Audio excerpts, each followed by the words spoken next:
Purple Daily is daily Vikings entertainment. You just want the Vikings to win a Super Bowl before we die. I will ride with this group. Seriously, man. Please. And away we go.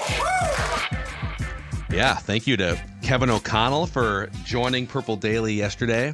It was fun. You guys the audience seemed to enjoy that conversation. Kevin talking about his airplane pet peeves, his favorite bar foods. JJ McCarthy in between that. He's pretty good. Like he could be on a show consistently. Like if he ever thought to himself, this coaching gig, a lot of stress.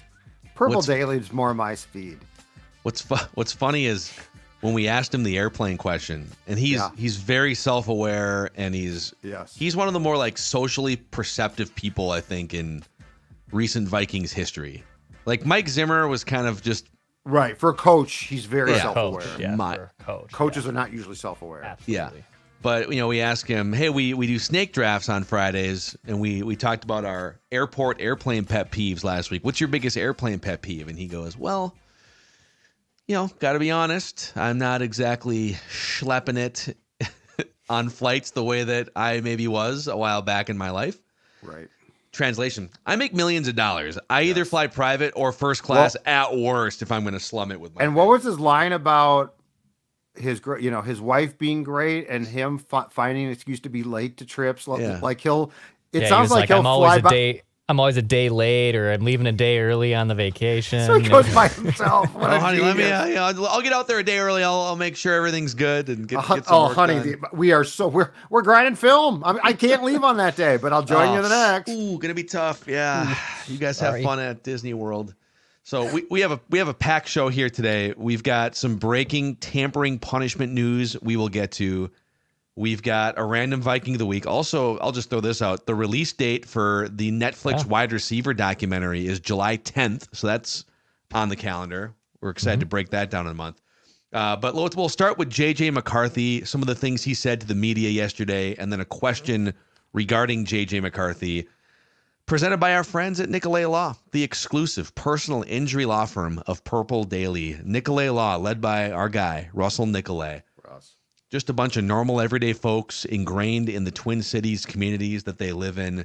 They just happen to have law degrees. When you get in an accident, you want one of them to be by your side, helping you get the compensation you deserve after an accident. So if you've been injured, get Minnesota's local award-winning injury lawyers. Get Nicolay at nicolaylaw.com or give them a call at 1-855-NICOLAY. So couple things from the JJ McCarthy media session yesterday. KOC actually spoke beforehand, and he did confirm that Sam Darnold will be the number one quarterback on the depth chart going into training camp. He did say with a little asterisk, it will be competitive, that it's not just Sam Darnold is smooth sailing until week one. He did leave the door open for some competition for someone to jump up and take that job. JJ McCarthy said he's probably only thrown one pass to Justin Jefferson in team drills this offseason, or at least like during the mandatory minicamp. But their lockers are next to each other inside the building, so he's building a connection with Justin Jefferson off the field. And then I thought this quote was kind of interesting and funny at the same time. McCarthy was asked about just the battle and kind of the dynamic when you're trying to become the number one quarterback, but you're also learning the offense and trying to learn from these veterans. And he goes, quote, I grew up watching Sam Darnold my entire life. Being able to just sit there and watch him and Nick and Jaron, it's not what they say to me, it's what they do. And not just being me just being a sponge and observing them and eventually, hopefully, one day surpassing them. But right now, they're just phenomenal human beings, and I'm trying to learn as much as I can. And I remember when I was a kid growing up and watching Dan Marino and John Elway, Joe Montana, Brett Favre, and JJ McCarthy grew up as a kid watching Sam Darnold with the New York Jets, seeing ghosts.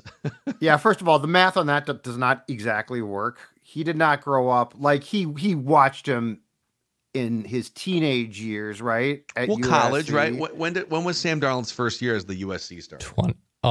USC probably. Sam's mid-20s, right? He's 26. Okay, he's 26, and JJ just turned 21. So what year was JJ born in? So don't feel 2003, 2002, 2003. Yeah. So yes. okay. Oh, so okay. Sam Darnold, he started In 2016, he was a second string quarterback. No, he was the starter in 2016. Oh, he entered as okay. Yep. Yeah, he threw 31 touchdown passes in 2016. He was a redshirt freshman. So 2016, JJ would have been 13. Yeah. Yep. 13, That's not growing 14, up. That's not growing up. That violates growing up. We I grew up. disagree. You grew up watching Brett Favre. Okay, I did not grow up watching Brett Favre. Brett's about my age. Dan Marino came into the league when I was 12 or so. I don't consider myself to have grown up. I grew up watching Fran Tarkington. Okay, but Brett Favre became a star quarterback when I was 8. Yep, that counts. That's growing up. But I started watching Attitude Era WWE when I was 12, and I still tell people I grew up on the Attitude Era. Yeah, right. 12's okay. 13 cut off. What says who? Sports Dad doesn't get to decide that Sports cutoff. Dad makes the rules here. No, you're a teenager. You're not growing up. People don't understand the seriousness of this accusation. Judd is accusing JJ McCarthy of lying about growing up watching Sam Darnold. He wasn't taught the correct. I'll get with him and tell him what growing up is. Growing up means right before your teenage years. So who did he actually grow up watching then? So when he was 7, it was like 2010. So he grew up watching Tom Brady, Peyton Manning. Yes, exactly. Drew Brees. Yes, that's my definition. I'm going to give him Sam Darnold because I think you can grow up when you're 12, 13, 14, 15. He's kissing ass. Nobody brags about watching. First of all, that would be like saying I grew up watching Don Strock play quarterback for the Dolphins. I didn't grow up watching him play quarterback. I was forced to watch him. Would you have preferred it if JJ McCarthy said, yeah, when I was a teenager, my friends and I used to watch those Jets train wrecks with Sam Darnold. You know who else was? What was that? You know who else was funny? Ponder, that Ponder character here. Oh my God! Can't believe who drafted that guy? What is he still here? Oh man! No wonder he got fired. Crazy! You didn't draft Christian Ponder, did you? What a disaster! Any other questions?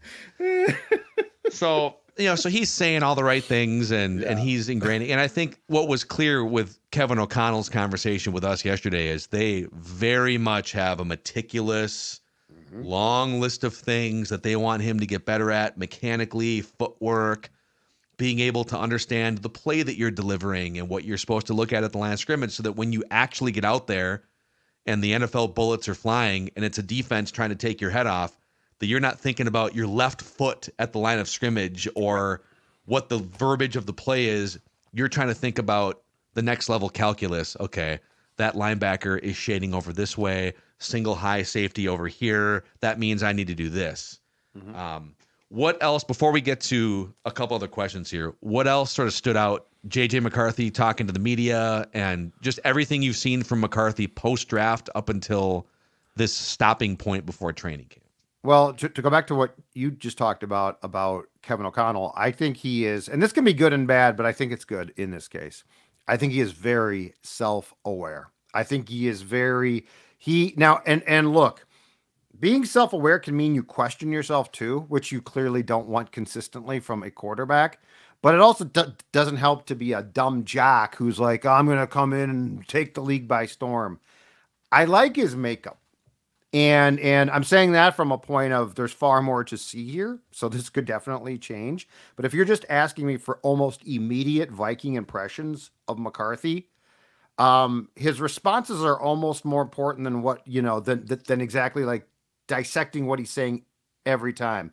I like how he is. I like how he seems to get it. I like how he seems to have a quality of being a guy who's he's not just self-aware. I feel like there's a confidence there as well, which is going to be incredibly important. So he seems to have a lot of the things that if you were to draw up, if I was to make a list of, or if the show was to make a list of what makes a kid, especially a young guy, a guy that could step into a locker room and lead, I feel like McCarthy has those attributes from what I'm hearing and what I'm seeing. Again, it remains to be determined. But that's what stood out to me is I like the responses. I like the fact that he seems like a guy who has I think the best way to put it is he seems to have control of the situation when he's talking. Does that make sense?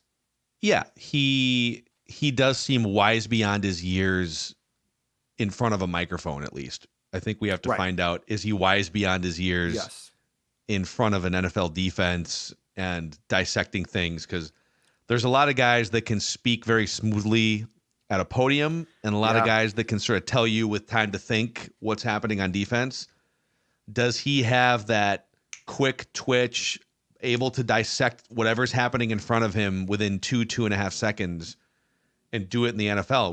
We haven't seen enough sample size to say, yep, if we're going to increase your workload to 30, 40 passes a game instead of the 20 or whatever you were throwing at Michigan. I mean, those questions won't be answered until he gets into an actual NFL regular season game. I love the fact, though, that he's not being thrown in and that there's no expectation. I love the fact that there seems, I mean, we don't have it, but I love the fact there seems to be a plan here, Dex. Like, there seems to be a definitive plan, knowing what this kid could mean to the franchise that goes beyond, well, if Sammy boy struggles, we're going to throw the kid in.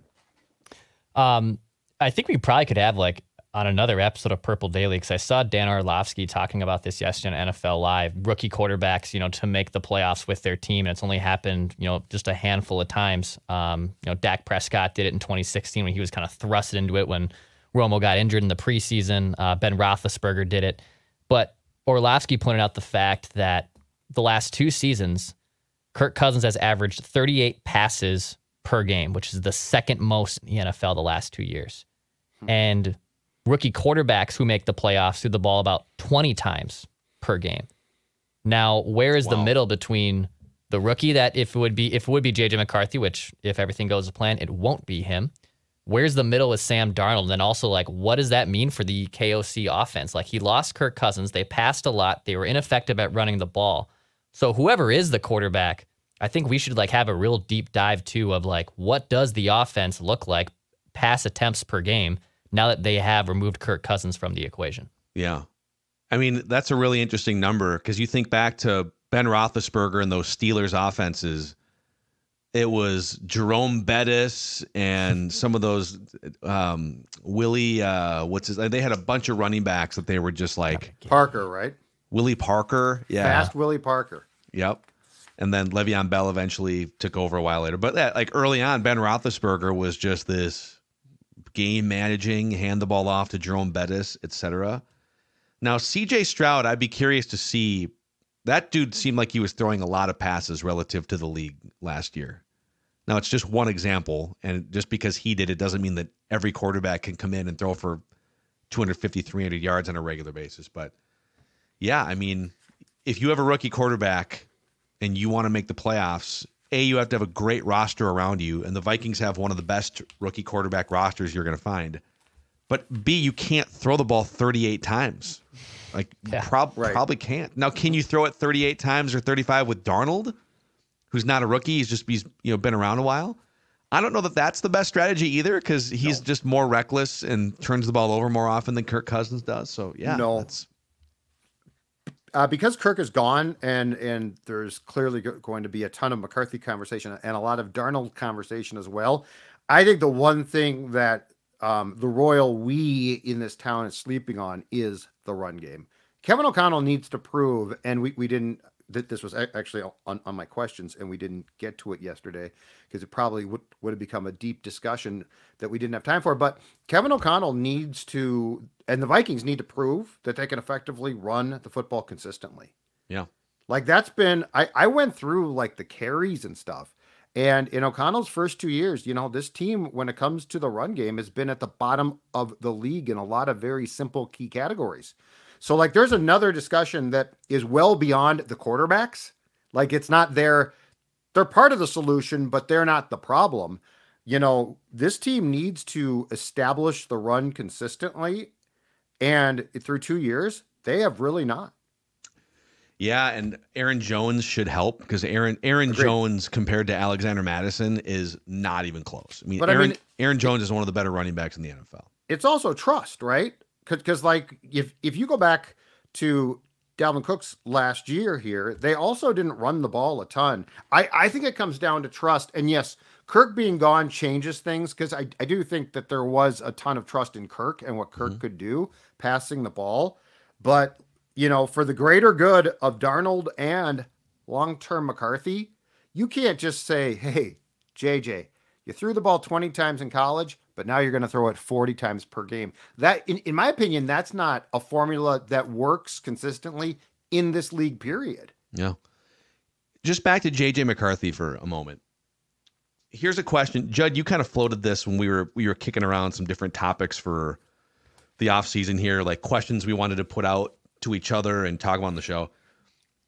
Part of the reason why the Vikings drafted JJ McCarthy is because he has this unquantifiable thing that we call winning DNA.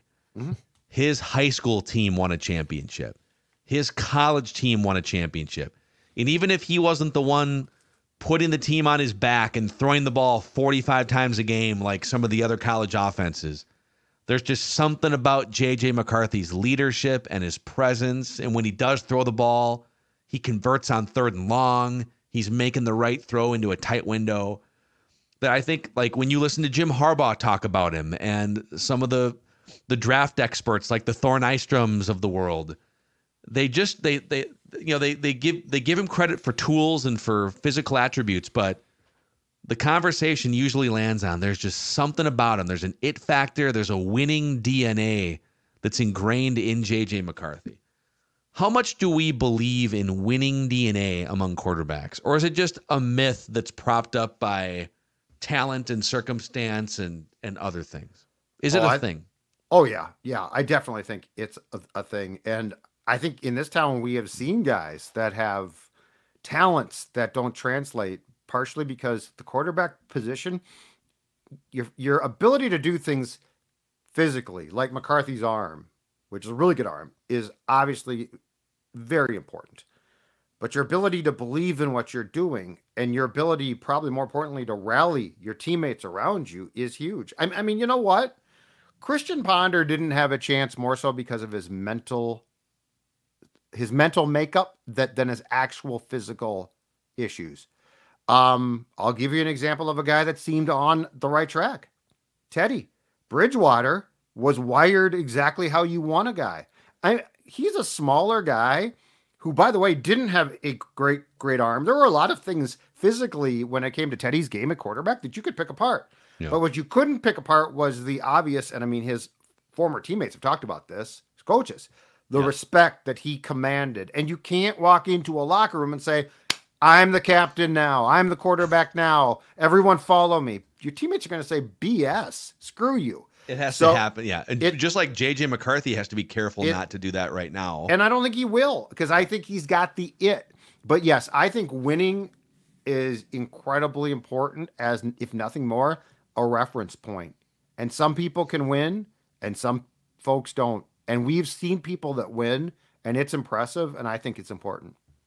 Yeah, I just don't understand why we weaponized QB wins to like be this, like, you're an idiot if you believe in QB wins. Like, it is fascinating to me when at the end of the day, as we've documented numerous times, the best quarterbacks of all time are the best winning percentage quarterbacks of all time. Like, what is so shocking about that? Yes, should we look at like some weird sample sizes of Tavares Jackson going like 8-2 one year as a starter, being like, well, probably shouldn't, that probably won't happen throughout the course of the next 100 starts for T-Jack. But there's there's a winning DNA, and there is a conversation about QB wins. And for whatever reason, we weaponize it to be negative when in reality, it's the most important position. It can 100% dictate the outcome of the game. And we should, I think, quantify it as a legitimate thing. Yeah, I think we'd almost have to make a list of like when you say winning DNA, what does that mean? I think there's a leadership component to it. I think you have to be able to physically do things. You can't, winning DNA, whatever it is to you, can't overcome Tim Tebow's mechanics, for instance. Like Tim Tebow had winning DNA, leadership, follow me, work ethics. He definitely knew the playbook front and back, everything. But dude, you can't take a half hour to get your throw off. So winning DNA can't overcome certain physical limitations. Winning DNA, I don't think can overcome crazy train wreck franchises either most of the time. There's some examples like Peyton Manning was drafted by a really train wrecky Colts franchise at the time. he overcame that. I would even argue like Matthew Stafford, considering the franchise that drafted him at the time, those Lions teams were so bad for like 10 years. And Matthew Stafford sort of overcame some of that to at least go to the playoffs a couple times. But I was looking this morning just for fun. It's kind of amazing when you look at the first round busts, like most of the first round quarterback busts over the last 15, 20 years, they're drafted by teams that are looking for a savior.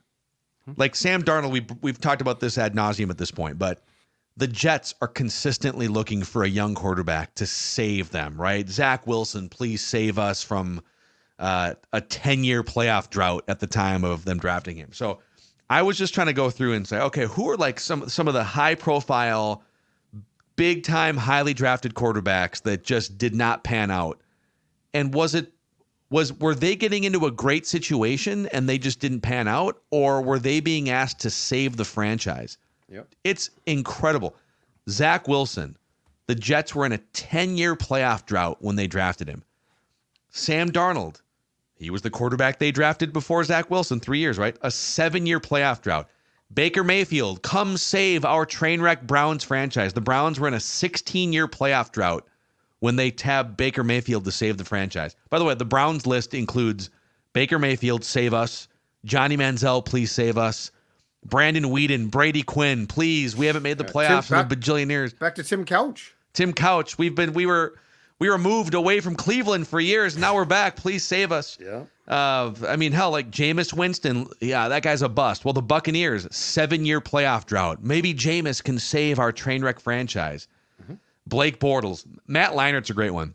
Because Matt Leinart was looked at in college at USC as having winning DNA, right? Wow, look at Matt Leinart. Just the leader of a historic college football powerhouse. All they do is win games. They go in, they beat the Notre Dames of the world. But then when the Cardinals say, hey, we've only been to the playoffs once in a quarter century. Can you save our train wreck franchise? Even Matt, like, if Matt Leinart was drafted by a different franchise, an Andy Reid or whatever, the Patriots infrastructure, does his career turn out differently? And that's why I'm so hopeful for JJ McCarthy. Right. Because the Vikings aren't the Jets. They're not the Browns or the Jaguars, these teams that are like, oh, we don't know what to do. Maybe Blake Bortles can save us from the 10 years of dredge. Like, that's not the Vikings right now. The Vikings are, hey, we're going to be competitive. Like, we can for 30 years, we've been plopping quarterbacks in and out of this thing. We get to the playoffs pretty regularly. We go to the NFC Championship game once every 8 years. So, like, that lack of pressure, I think, is super helpful to draw out the winning DNA to actually lead to, regular season NFL wins.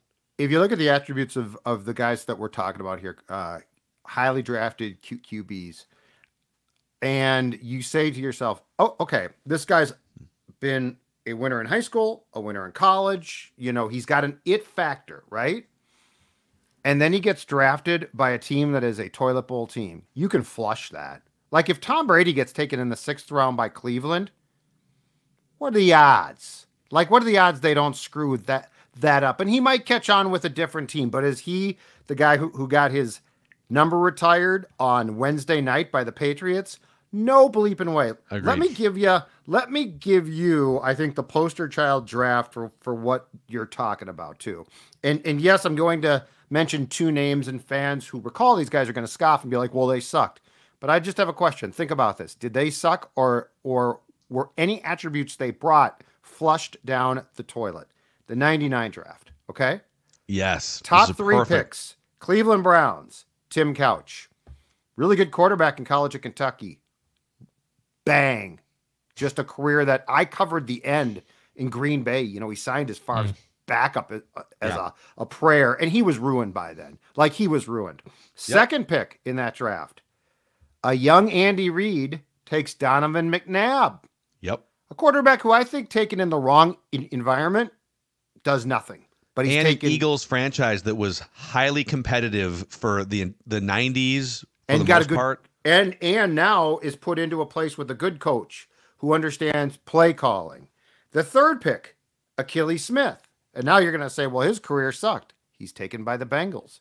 The 11th pick, a little-known Central Florida kid by the name of Dante Culpepper, taken by a Vikings team with a great infrastructure at the time, with Denny Green as coach, and much like JJ McCarthy, put into a position where he can just sit for a year. Goes on to have a pretty damn good career for a guy who most people that day said, who the hell is this? And why did the Vikings take a quarterback? So, like, I think that's the poster child draft for what you are talking about. Because you can't take the attributes and basically say, okay, overcome everything now. Doesn't work that way. The 99 draft is great. Like, if you shuffled those guys, because those guys are labeled what they are. Akili Smith, whoa, that guy.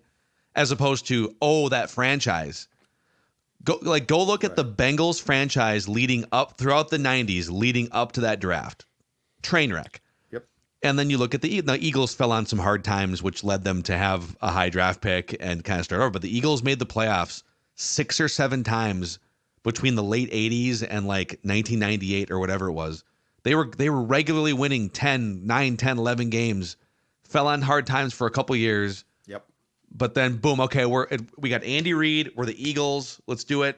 Mm-hmm. Vikings the same way. The Vikings were playoffs. NFC Championship game. Chris Carter, Randy Moss. Let's bring a quarterback in here. Hey, no pressure, dude. We're not looking for you to save the franchise, Dante. Come on in here. Mm-hmm. Sit behind Cunningham. And then, the Browns example, my God, that was their, second year back or first year back? They just come back, yeah. Yeah, so they were a complete expansion franchise with expansion roster, no offensive line, no weapons of note, nothing, and they need a quarterback to save them. So, yeah, some of it is, do you have winning DNA?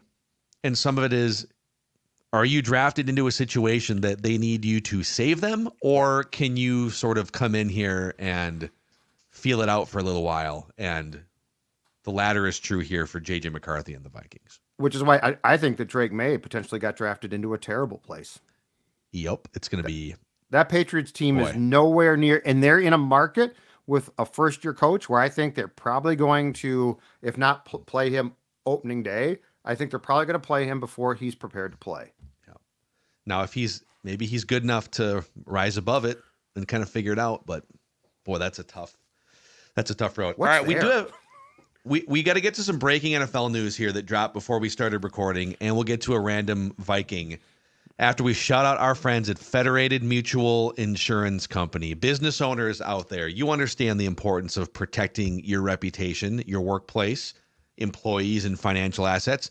The team at Federated, which has been around since 1904, is ready to help your team by creating a custom lineup of industry-specific coverages and risk management services to help you stay at the top of your game. Contact your local Federated rep for more information. Go to federatedinsurance.com, where it's our business to protect yours.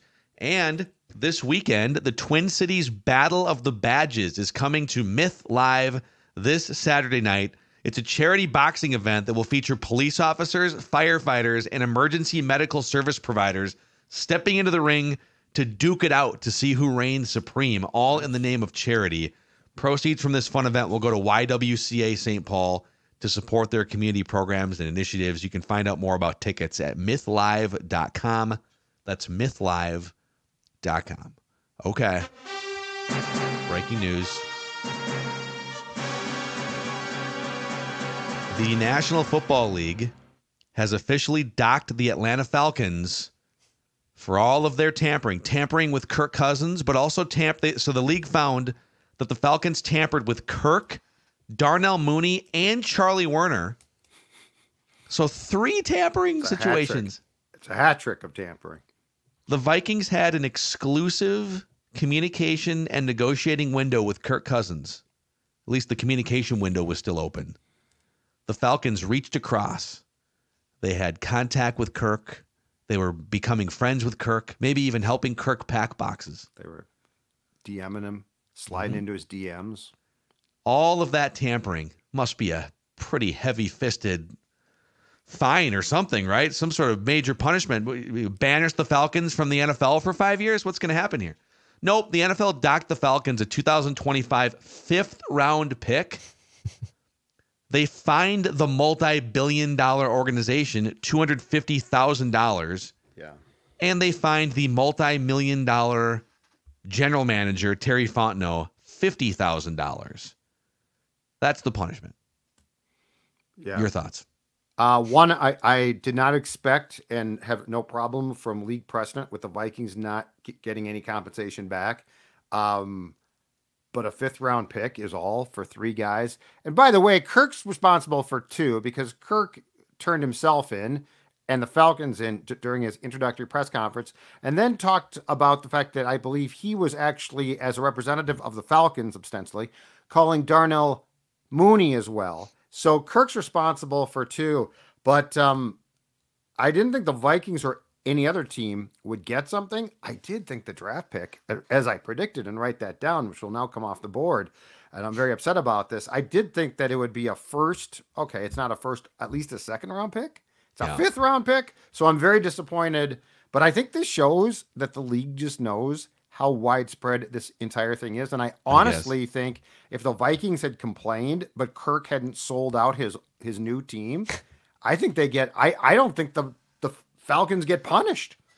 No. Here's another interesting anecdote from Tom Pelissero, NFL Network. He said the violations are considered logistical and administrative, such as making travel arrangements after players agreed to terms, and did not involve contact prior to the negotiating window ahead of free agency. Quote, "We are pleased the review is complete," the Falcons said in a statement. "We cooperated fully with the league and its review and appreciate the NFL's thoughtfulness or thoroughness. As we do with every process, we will review how we operate and look for ways to improve." So basically the moral here is just be as aggressive as you possibly can be. And I think teams are. Worst case scenario, you might lose a 5th-round pick and a couple of dollars that the owner of a multi-billion-dollar team wipes his backside with. Like an inconsequential amount of money. So basically nothing happened to the Falcons. I think this is an acknowledgement from the league that they know that this is going on constantly. I think what you got to do is when you are illegally tampering, you got to tell the dummy quarterback, dude, when you go to the podium, first of all, but they're saying nothing illegal. Kirk literally got up there and said, I've been getting to know the trainer and all this stuff, and the league has said, yeah, nothing really stood out to us. Right, but I mean, just don't say any, don't say anything that gives ammunition. And in this case, it was 3 guys. So I am surprised it was not more, but I think this shows how rampant. And if I'm the Vikings, hey, next year, cut corners, be aggressive, whatever. I'm calling guys right now. What's hilarious though is it's been 3 months since the Falcons decided, yes, okay, we're going to go all in. We're going to give our franchise to Kirk. And then the tampering thing happens and the car kind of careens off the tracks. And then they decided after 5 or 6 weeks of Kirk in the organization, Michael Penix, they loved him so much that they couldn't wait to draft the next quarterback with the 8th overall pick. I mean, to me, that's a telltale sign. If you landed, if he gets in the building and you're like, oh my God, this dude, can we sign him for an even longer term contract? Because this is the Tom Brady that we have always been longing for here. This is what we hoped Matt Ryan would be for all those years. Do you turn around and draft his replacement 5 minutes later? I don't think so. This is what happens when you have, I also think, potentially a defensive guy as your coach. If this was a quarterback guy, like if this, O'Connell would not have allowed, hey, let's just draft a quarterback. As much as he likes them, right? Like if you sign one, your team, the Falcons were in desperate need of interior defensive line help, much like the Vikings are. Yeah. And they drafted a quarterback after signing one. This seems train wrecky to me. And it seemed like O'Connell, I mean, it played out the way he was answering those questions on our show yesterday. He is keenly aware of the room dynamic and everything surrounding. It's like the Falcons went fantasy football and said, okay, let's just put the next quarterback in the room too and not care about how it's going to impact Kirk and the way he feels about the organization. And like it just puts a weird dynamic in that room. Mm-hmm. And it's like the Falcons are ignoring the human dynamic. I feel like O'Connell has been keenly aware every step of the way. So much so even when Kirk was here, and same for Zimmer, to not put a competitive backup behind him for all those years. Because they knew, he's a little fragile in that regard. You put Tom Brady's replacement in the room, and Tom Brady says, oh, really? I'm just going to go win more Super Bowls. Screw this, right? Right. Brett Favre and Aaron Rodgers.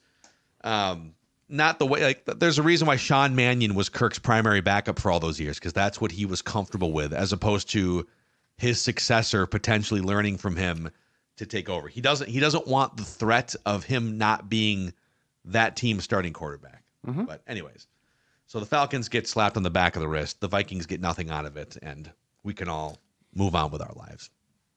That'd be a first-round pick. Darn it. Yeah. Okay, random Viking of the week time here, gentlemen, to wrap this show. We are 3 years into the random Viking of the week, and Judd all-time has 70 wins, Declan 34, I have 24. In the new era where we all compete equally against each other, Judd has 19 wins, I have 16, Declan has 8. The last handful of random Vikings have been Darian Scott, Ampley, Irv Smith Jr., Kirk Cousins, Troy Williamson, and Charles Johnson. Declan this time will throw out a series of clues. Looks like I'm on a 4-week winning streak here. After Judd's 4-week winning streak before that. A lot of winning streaks. So we'll see what happens. We get up to 3 incorrect guesses each. If one of us hits a third strike, the other one wins automatically. No Googling. You can Control F to see. Control F-ing is allowed. Yep. Here we go. All right. This random Viking of the week played for 2 NFL teams.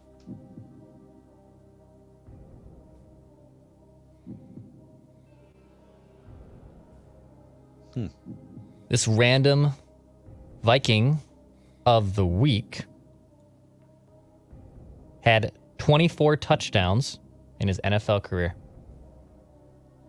in the regular season.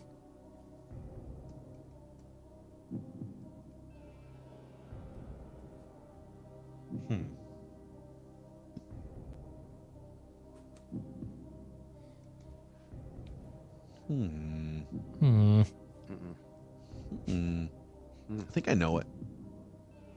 I'll wait for one more clue. Okay. Guess it. Do it. This random Viking of the week wore 2 different numbers in his NFL career. Oh, man.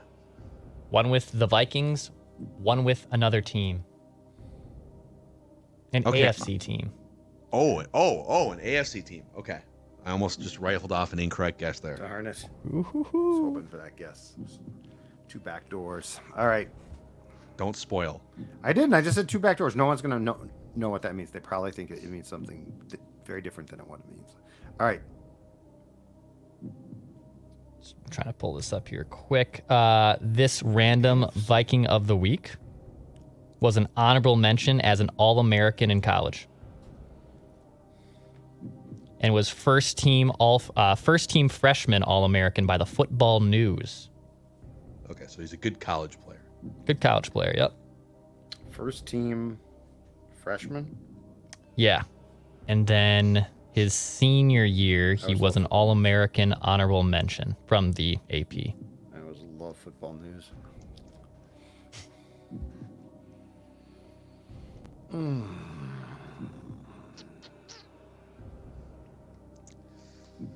So tough because we're kind of reaching the point with Random Viking where we're combing through 3 years of players we've already used. We've talked about we might have to sunset this game sometime and come up with something new. I love that term. Agreed. I love Sunset? the sunset term. I actually have a potential idea that I can throw you guys, but we'll talk about that off mic. I spent all of yesterday afternoon just putting together ideas and framework for the 2024 fall of Purple Daily, like the autumn season of Purple Daily. Got some ideas to run by you guys. I think it's going to be the biggest season of Purple Daily in the history of Purple Daily. Wow, it sounds like a special year at Dawson's Creek is coming up. Joshua Jackson's going to be hosting on Fridays. This random Viking of the week had 3 touchdowns in the postseason, all with the Vikings.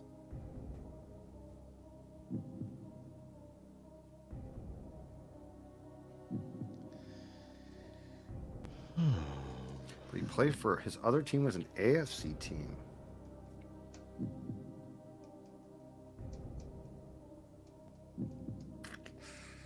Problem is, I still don't know the I don't know our time period yet. I don't feel I have a good grasp on the time period.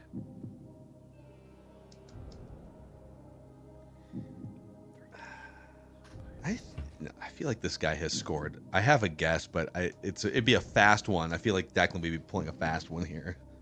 I think he's got more than 24 touchdowns, though. Touchdowns. He has to have more than 24 touchdowns. Maybe not, though. I mean, he doesn't score a ton of touchdowns. All right, I'm going to give out 2 pretty big clues here, and you guys shout. Okay. Here's clue 1. Okay. This random Viking caught a very notable touchdown. Very notable touchdown with the Vikings. And this random Viking of the week wore a very notable number in Vikings history.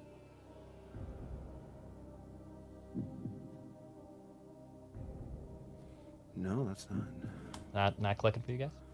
Well, I'm trying to think of a very notable touchdown. Mm-hmm. Hold on a second here. I gotta control F this. I gotta control F. I feel like we've done this player.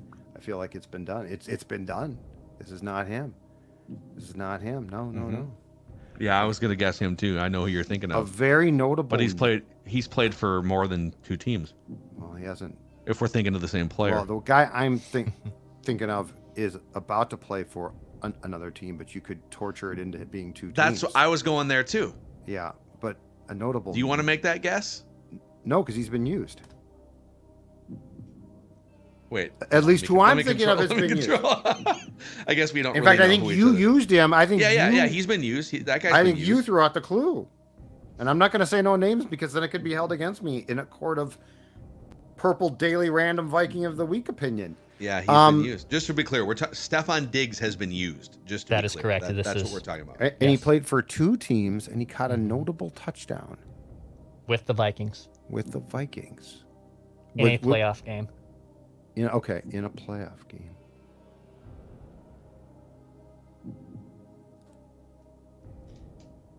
This random Viking of the week is 59 years old. Okay, this helps with the time period. 59 years old. No, he's older than that. Hold on. So I got to do math now. Holy cow. So he would have been like.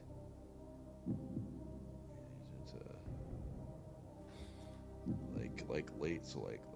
No, this guy didn't have 24 touchdowns. A notable. I mean, how many notable touchdown receptions even happened during that era? I'm trying to think. It's a weird era. My guy, a lot of playoff appearances, but yeah, the one I'm thinking of, the other guy I'm thinking of. First of all, I think he had more than 24 touchdowns, and second of all, he'd be way past 59. This random Viking of the week was coached by Jerry Burns and Denny Green. is it Steve Jordan? Steve Jordan.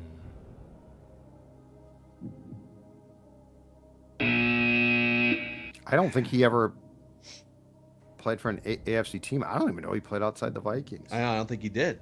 So Jerry Burns and Denny Green. Yep. Anthony Carter. Anthony Carter. Yeah, he got way more than 24. There's no way.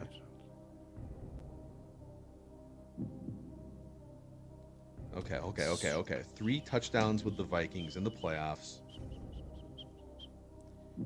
He was a notable touchdown. He caught a notable touchdown. Caught a notable touchdown. This random Viking of the week was 5th in yards per catch in 1988. Leo Lewis? Leo Lewis. This is great. This random Viking of the week hauled in 222 passes, 24 touchdowns, as I mentioned, and over Judd should have this right 3,700 receiving yards.